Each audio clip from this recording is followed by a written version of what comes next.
Oi, gente do bem. Vamos apoiar as publicações da Fundação Bezerra de Menezes? É só curtir, se inscrever no canal, ativar as notificações e compartilhar com os amigos. Simples assim.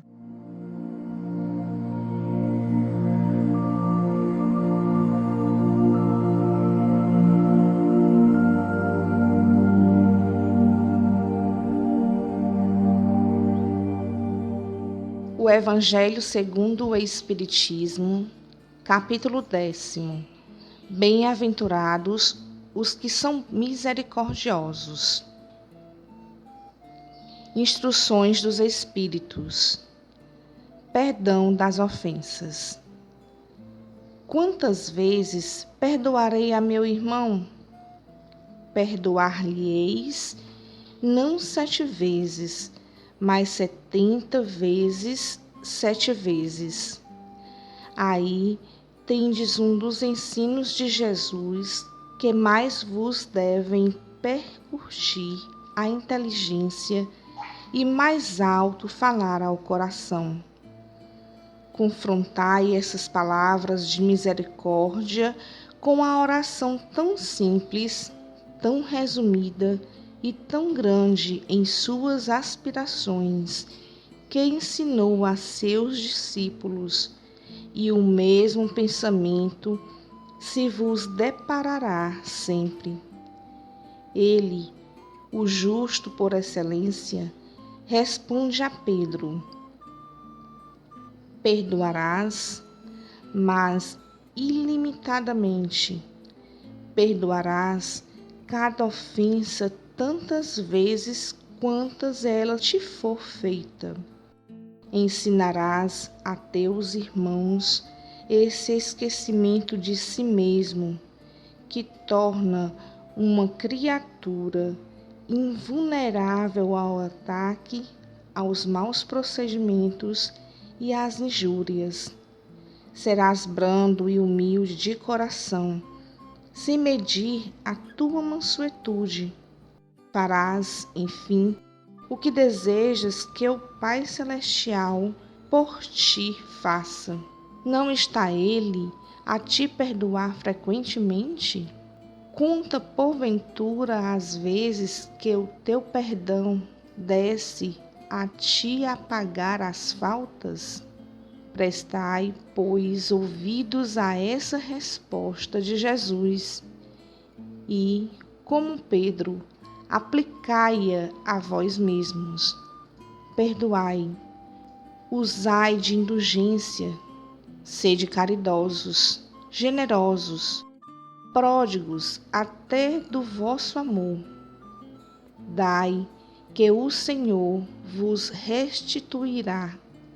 Perdoai, que o Senhor vos perdoará. Abaixai-vos, que o Senhor vos elevará.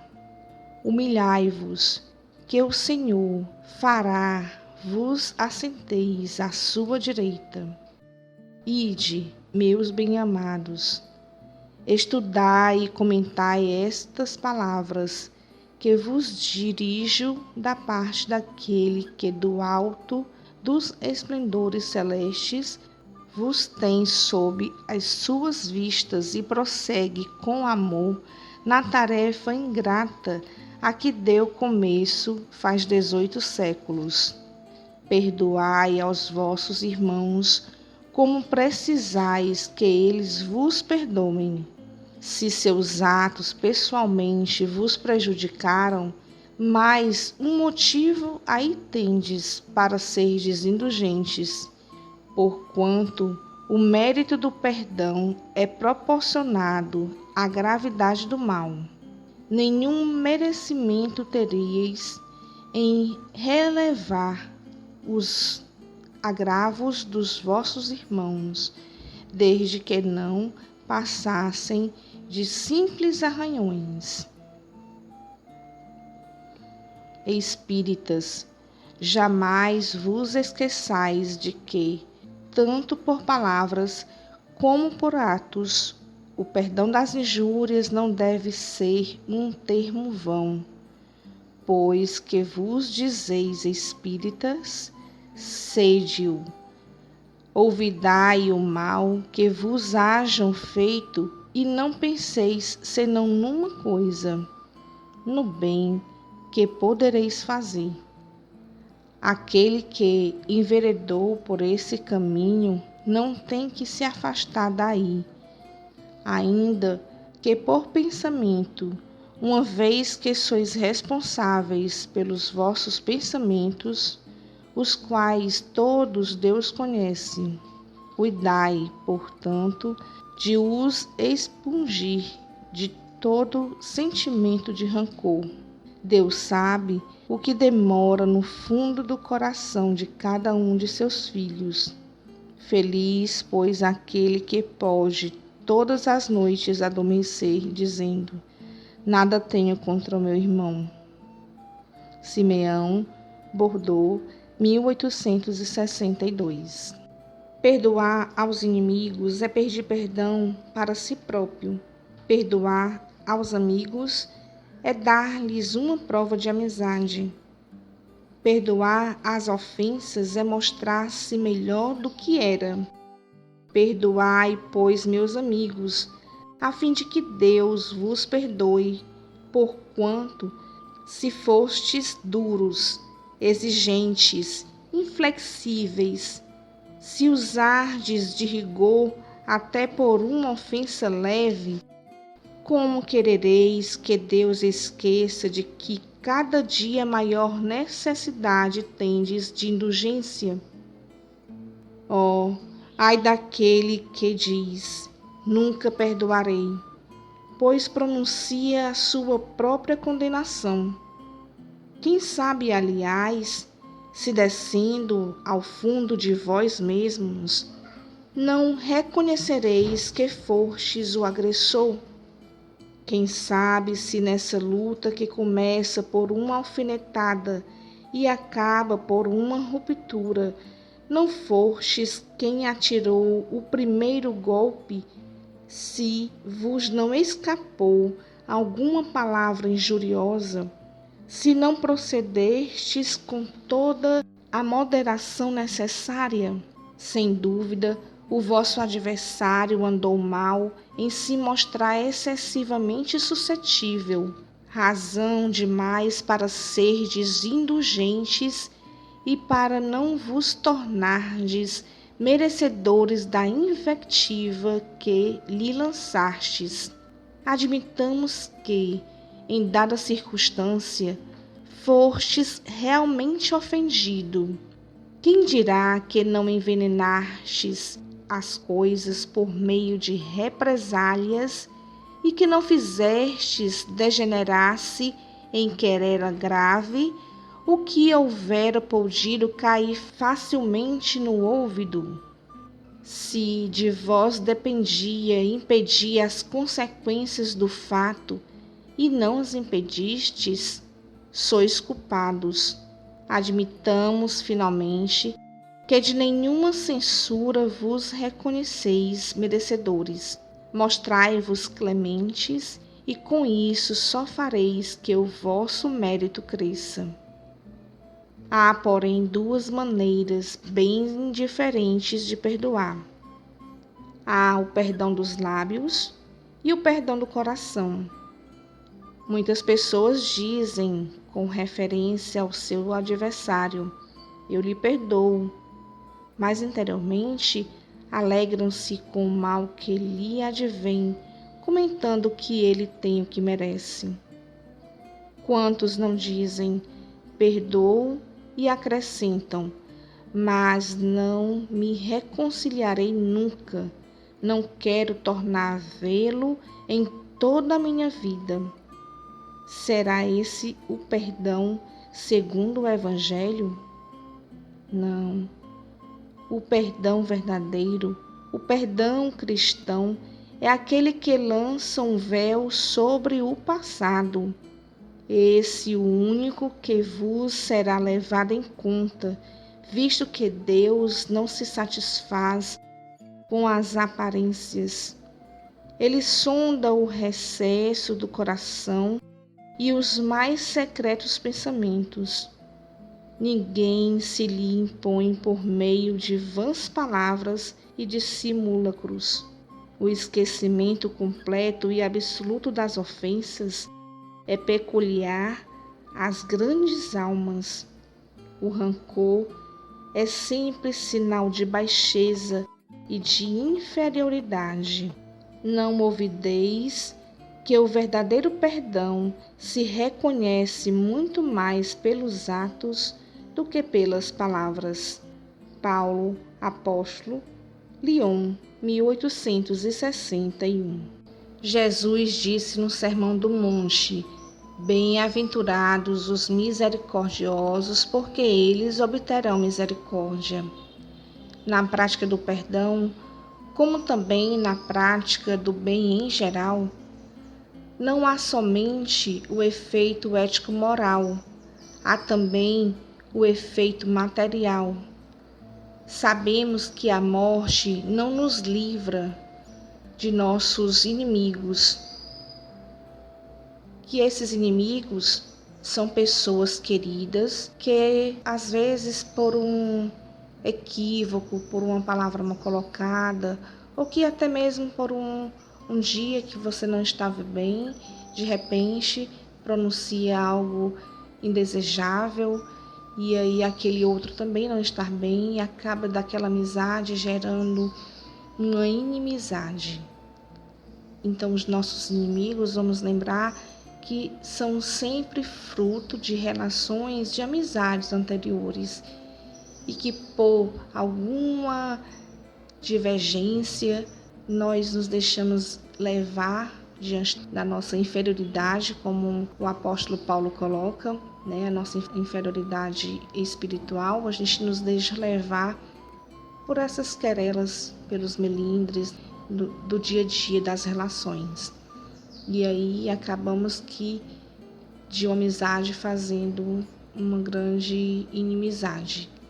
E a gente sabe que, como seres imortais que somos, levamos conosco tudo aquilo que nós vivenciamos, todas as nossas experiências, elas seguem conosco, as boas e as infelizes também.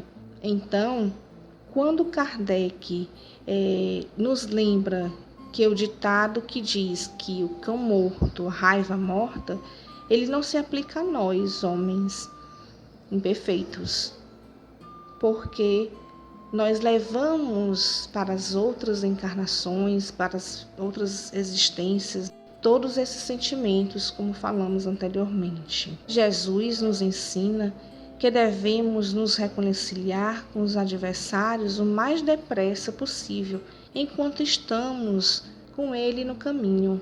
Então, as querelas do dia a dia, as raivas, as palavras mal colocadas, essas situações que nós já hoje reconhecemos, por mais que o nosso orgulho não nos permita admitir, mas a nossa consciência está aqui, sinalizando: olha, você errou, você falou algo que não deveria ter falado, você agiu de forma não pacífica, então você tem que ir pedir perdão ao seu irmão.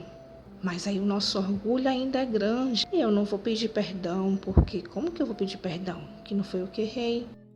Mesmo assim, no Evangelho de hoje, ele nos diz que independente de quem tenha dado ou não o primeiro passo, mas só existiu um atrito por causa de ambos, da atitude de ambos. Então, os dois, não é só um.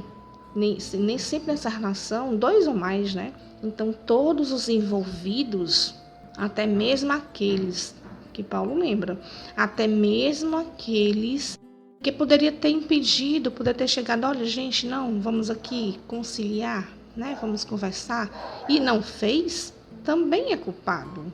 E qual é o ensinamento do Cristo? É vencer o nosso orgulho, que é essa chaga que ainda nos impede de sermos felizes, é sermos humildes. Jesus disse que aquele que tornar pequeno será grande, porque esse pequeno é ser humilde, é você admitir que errou, ou mesmo que você ache que não errou, mas você admitir que teve a sua parcela, a sua contribuição, a sua parcela ali naquela situação. E aí é você ir pedir perdão. Aí Jesus também nos lembra, no início do capítulo, que se o vosso irmão vos escuta, tereis ganho o vosso irmão. Se ele não escuta, fizestes a tua parte. É esse o movimento que nós temos que fazer em busca do perdão, de conciliar com o nosso adversário sempre. Naquele momento ali que surgiu uma divergência, não deixar inflar mais, tentar resolver logo, através do perdão, da indulgência para com o próximo, através da empatia. Por isso que Paulo diz que perdoar o próximo é perdoar a si mesmo. Também é um exercício de auto-perdão. E na prática do perdão, ela está alinhado ao Código de Ética do Amor. O que é o Código de Ética do Amor? O que nos diz esse código? Nos diz que devemos fazer ao outro o que desejamos que nos sejam feito. Está aí a regra básica, né, de uma boa convivência. Está nesse item desse código de ética, porque dentro desse código de ética do amor está o amor a Deus, acima de todas as coisas, o amor a si próprio, porque eu só posso amar ao meu próximo se eu amar a mim mesmo também, e depois o amor ao próximo. E aí vem, dentro dessas regras de conduta que Jesus coloca, vem o ensino de fazer para o outro o que desejamos que sejam feito conosco. Se eu quero que me perdoe, que me entendam, que me compreendam, que sejam indulgentes para comigo, eu também tenho que agir assim para com o próximo. Então, na caminhada da vida é uma mão de via dupla, né? Vai, dá e recebe, recebe e dá. É sempre esse processo de ir e vir, e de estar dando e recebendo, fazendo com o outro. E às vezes a gente não recebe, claro, mas você está fazendo a sua parte, sem exigir nada de ninguém, sem exigir nada, porque o amor, ele não exige nada. O amor é simplesmente esse sentimento lindo que Jesus vem nos apresentar, que nós estamos conhecendo ainda ele, estamos ainda naqueles passos vacilantes de criança, da nossa infância espiritual.